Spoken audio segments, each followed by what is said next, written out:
Akuai Deng is South Sudanese but was born and raised in Sudan. The mother of two fled Sudan when violence broke out in Khartoum last year. She now runs a car wash business in South Sudan's capital, Juba.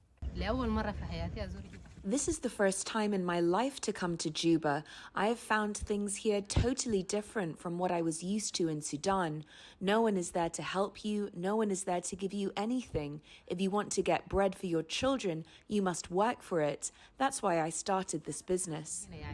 The United Nations says more than 500,000 South Sudanese who previously lived in Sudan are now in South Sudan. South Sudan hosts some 330,000 refugees and asylum seekers.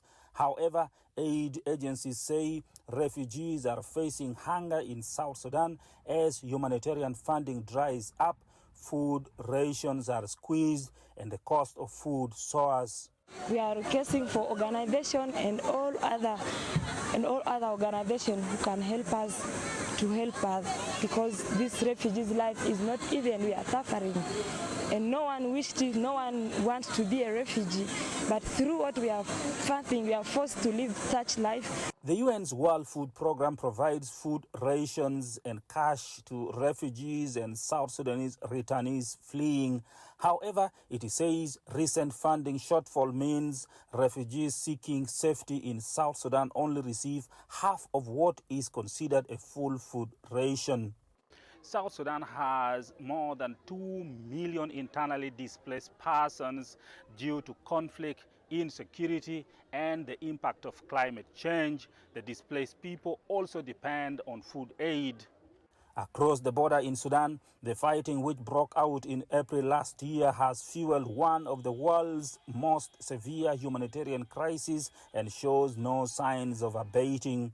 South Sudan's government says it is doing all it can to assist those fleeing the violence. They are included because they enter into the normal schools. They're not segregated against. They use the same health service, which is not the case in many other countries.